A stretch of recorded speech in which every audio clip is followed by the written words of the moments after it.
Good morning, I'm Harley Schlanger from the LaRouche Organization with your daily update for today, October 22nd, 2021. Let me begin by answering the question, who benefits from war and geopolitical confrontation? Yes, the deep state does exist, but they've been given a free pass for too long by people who allow themselves to be pitted against each other under the direction of deep state operations. Now, one of my colleagues wrote a lead of a briefing today, which I think says the right thing. It says, we're not facing a climate emergency, but a collaboration emergency. This is totally appropriate, especially with the COP26 conference just around the corner. There was a wake-up call issued last week by Helga Zepp-LaRouche of the Schiller Institute and Gus Berkhout, a geophysicist and co-founder of CLIMTEL, which is Climate Intelligence. And they co-authored a statement called A Wake-Up Call.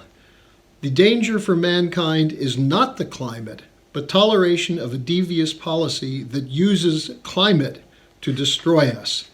And it calls on people to look at the big picture. Now, there are many things worthy of protesting on the basis of the violations of our rights and freedoms and the absurdity of the policy that they represent. But what LaRouche and Berkhout identify is that the main problem is a fact, and I said fact, and go ahead and fact check me, the fact that we're living under a dictatorship of a financial oligarchy. That's provable, and that's the main problem that we face. All the other things, the annoyances, the impediments to our freedom, the economic problems, the wars, everything else, are caused by that simple fact that there's a financial oligarchy that's calling the shots globally and that has been in pretty much uncontested power since the fall of the Soviet Union in 1989 and 91. They established this idea of a unipolar order, a new world order, as George H.W. Bush called it, but that order is collapsing. Now, their target, what they're trying to do to keep their power, is to, as the call says, target the lofty idea of man, that man is a being in the image and likeness of God.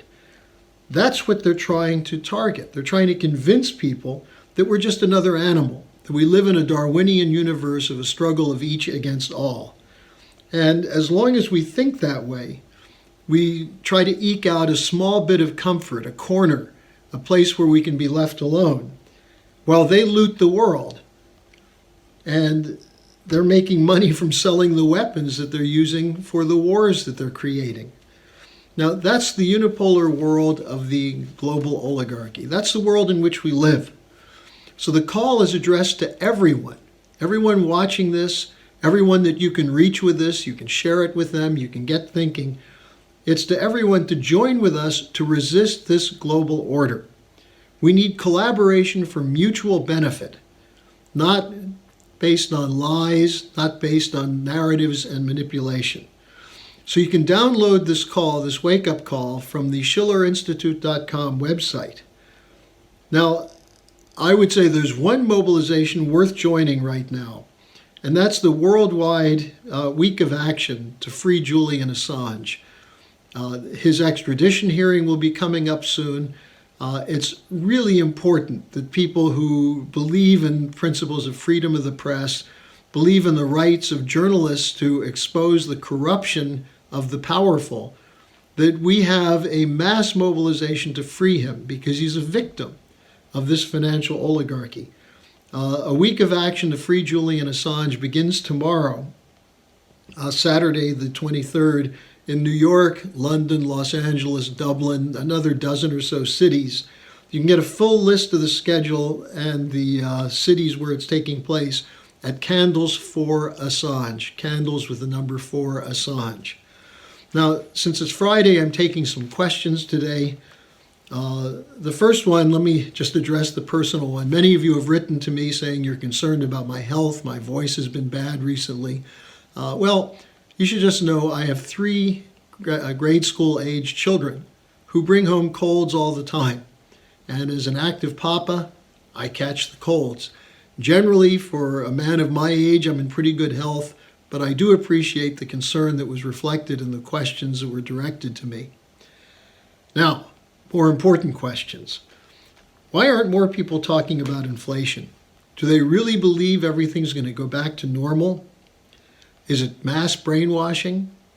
Now, what I would say to that is there is no normal.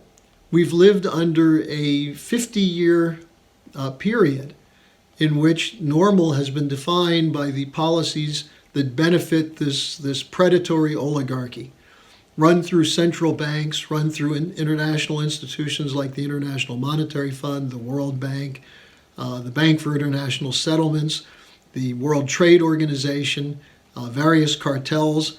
And for them, normal is what do they have to do to squeeze money from us without causing too much of a reaction from us. But when push comes to shove, they'll go ahead and do it anyway, no matter what the reaction is. So one of the questioners said, is it brainwashing? Well, of course it is.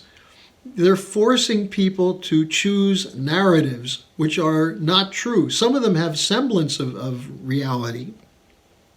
But the profiling that's done, a left-right profiling, liberal, conservative, socialist, capitalist, most of this is nonsensical. Because the real issue here, for example, on the question of socialism, the actual socialism is the socialism of the bankers. They're the ones looting the economy through the institutions of central banks and private banking system. And people who say we want free trade, we want deregulation, are giving more power to those looters who then come in and take the deregulated system as an excuse to grab every last penny of yours. They put in the Dodd-Frank bill that supposedly remedied the problems from 2007, 2008, they put into it a provision for bail-in, which means they can take your money when there's problems. And they intend to do that because they'll do whatever they have to do to protect themselves. So why don't people talk about inflation? Well, most people don't know what it is. They just know when it happens to them. And that's happening now when you go to the gas station, when you pay your utility bill, your rent, when you pay college tuition, when you buy groceries and so on. Everything is inflated. Now, I'll get to this in a second question in just a moment. But people are frightened by it. Many people are writing to me saying, how can I protect my savings? Well, if you have an oligarchy that's willing to steal your money, impose energy policies that will cause you to freeze to death and die in the dark, that are opening up the door to the so-called death with dignity movement, in which they're trying to get more people to commit suicide, there's no safe place. They have to be defeated. You want a safe place? Let's restore the American system of physical economy as developed by the economist who I worked for many, many years, Lyndon LaRouche, whose ideas about real economics explain why we're in an inflationary period, why we're in a systemic collapse, and how to get out of it. The idea that there's somehow a personal salvation, that you can find the right stock or the right investment, no matter what you go into, it can be manipulated. Your savings can be stolen.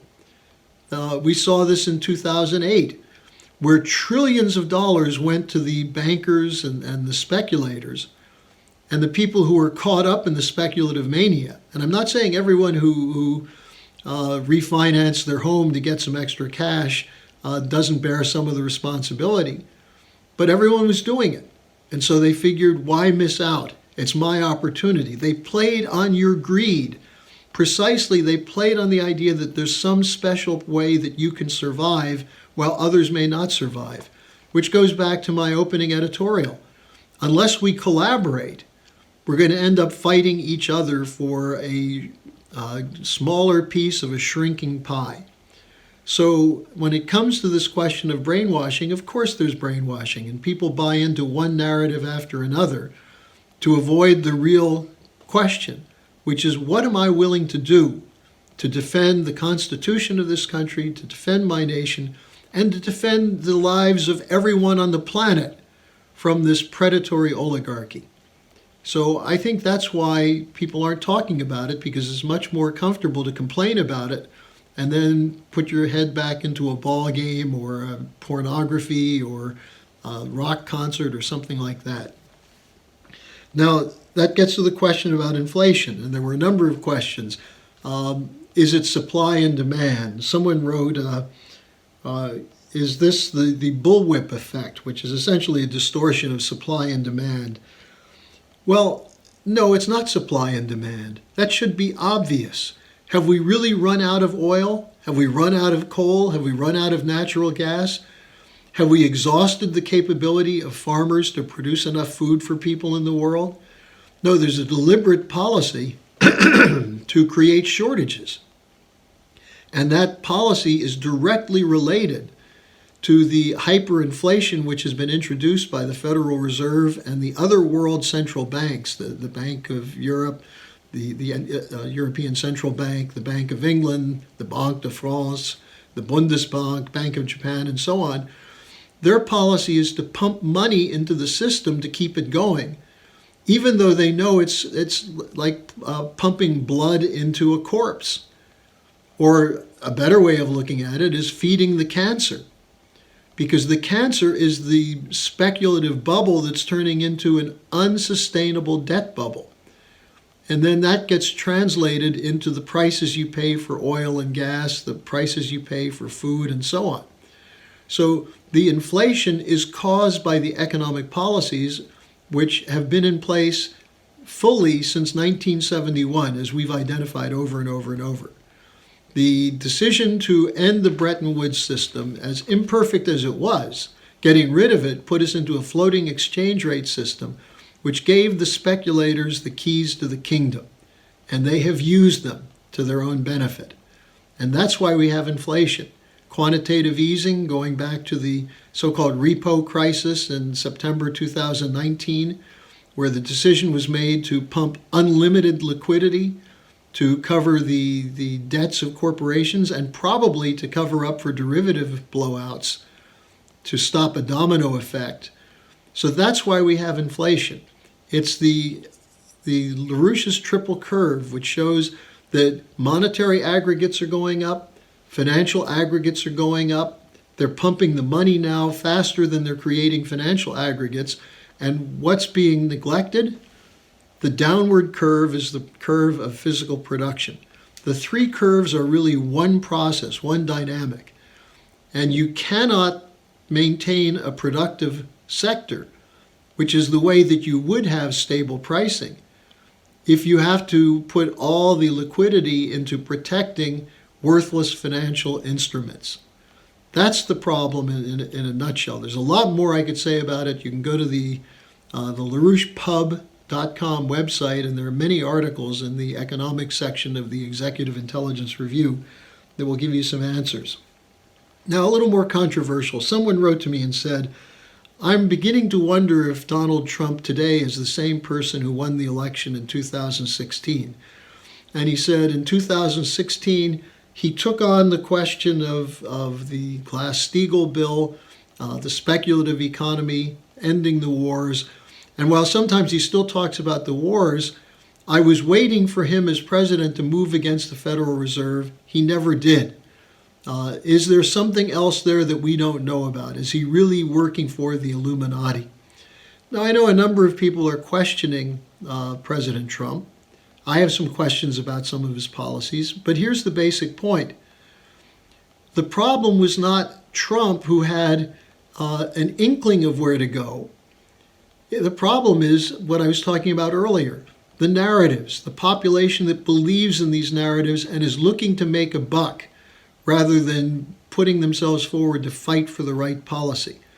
And then you have the problem of our elected officials, a gang of corrupt fools, a cabal of corruption, as some people say, who are funded by these financial networks, the insurance companies, the banks, and so on, and who are looking for comfortable jobs when they finish their time in office and money for their family. Same thing with the military-industrial complex, looking for seats on boards of directors. And so you have a president who was elected who started to move against this. What were the moves that he did that were so dangerous to the financial oligarchy? Pulling out of the Paris Climate Conference, speaking against the free trade agreements of the globalists, which were the global cartels that were looting the country, shutting down our industry, deindustrializing the United States, and most importantly, befriending Xi Jinping and wanting to work with Putin. Now, a good sign is that President Trump the other day made some offhand comments about how he still thinks that Xi Jinping is a brilliant guy. He likes Putin and was glad that he had a chance to work with him, and thinks that windmills are ridiculous. Good sign. But I would like to see him, if he really intends to be president again, to get out front and take on the Federal Reserve, fight for the LaRouche Four Laws, Glass-Steagall, a national banking system. And by national banking system, I mean a Hamiltonian credit system, which is what he spoke about his first few months in office when he talked about the American system. And that would mean ample credit, cheap credit for producers, not speculators, with a certain percentage of that, maybe 5 to 10%, going into research and development and frontier technologies. That is what would be the ideal, I think, platform, economic platform for someone who wants to be president. And some of that was there in his campaign in 2016 and his first months in office. I think the Russiagate, the slanders, the attacks, demeaning him and his family as a bunch of corrupt thieves who just want to be president to rip off the United States. By the way, the people who said that about him, they should look in the mirror, because they're the ones who are the corrupt thieves. So rather than looking to President Trump and saying, why isn't he doing more, look at yourself. Look at your friends and neighbors. And that's why I started with asking people to go to the Schiller Institute website, download our wake-up call, read it, study it. If you have questions, send them to me or talk to someone in one of our offices around the world. If you don't have questions, go out and organize for it. So that's my final word for this week. And I intend to get some rest over the weekend, maybe some sun, although this is North Germany. You don't get a lot of sun here. And I'll see you again next week.